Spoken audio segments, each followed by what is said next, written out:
ಉಡುಪಿ ಜಿಲ್ಲೆಯಲ್ಲೂ ಬೇಸಿಗೆ ಮಳೆ ಅಬ್ಬರಿಸಿದೆ. ಉಡುಪಿಯ ಬಹುತೇಕ ತಾಲೂಕಿನಲ್ಲಿ ಬೆಳಗ್ಗೆಯಿಂದ ಮಧ್ಯಾಹ್ನದವರೆಗೂ ಕೂಡ ಮೋಡ ಕವಿದ ವಾತಾವರಣ ಇದ್ದು ಸಂಜೆ ಬಳಿಕ ಮೇಘರಾಜ ಆರ್ಭಟಿಸಿದ್ದಾನೆ. ಸತತ ಮಳೆಗೆ ರಸ್ತೆಗಳಲ್ಲಿ ನೀರು ನಿಂತು ವಾಹನ ಸವಾರರು ಪರದಾಡಿದ್ದಾರೆ. ಇನ್ನು 2 ದಿನಗಳ ಕಾಲ ಉಡುಪಿಯಲ್ಲಿ ಮಳೆಯಾಗಲಿದ್ದು ಯೆಲ್ಲೋ ಅಲರ್ಟ್ ಘೋಷಿಸಲಾಗಿದೆ. ಹಗಲು ಹೊತ್ತಿನಲ್ಲಿ ಸೆಕ್ಯೂರಿಟಿ ಕೆಲಸ ಮಾಡಿ ರಾತ್ರಿ ವೇಳೆ ಕಳ್ಳತನ ಮಾಡ್ತಾ ಇದ್ದ ನೇಪಾಳಿ ಗ್ಯಾಂಗ್ನ ಬಾಣಸವಾಡಿ ಪೊಲೀಸರು ಬಂಧನ ಮಾಡಿದ್ದಾರೆ.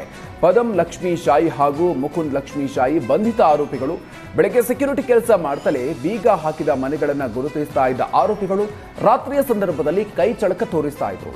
ಕಬ್ಬಿಣದ ಸಲಾಕೆ ಬಳಸಿ ಡೋರನ್ನ ಮುರಿತಾ ಇದ್ದ ಇವರು ಕೈಗೆ ಸಿಕ್ಕಿದ್ದನ್ನೆಲ್ಲ ದೋಚಿ ಪರಾರಿಯಾಗ್ತಾ ಇದ್ರು. ಸದ್ಯ ಬಂಧಿತರಿಂದ 11 ಲಕ್ಷ ಮೌಲ್ಯದ 117 ಗ್ರಾಂ ಚಿನ್ನಾಭರಣವನ್ನ ವಶಕ್ಕೆ ಪಡೆಯಲಾಗಿದೆ. ಈ ಗ್ಯಾಂಗ್ನ ಕಿಂಗ್ ಪಿನ್ಗಳಾದ ನೇತ್ರಾ ಶಾಯಿ ಹಾಗೂ ಉಮೇಶ್ಗಾಗಿ ಪೊಲೀಸರು ಬಲೆ ಬೀಸಿದ್ದಾರೆ.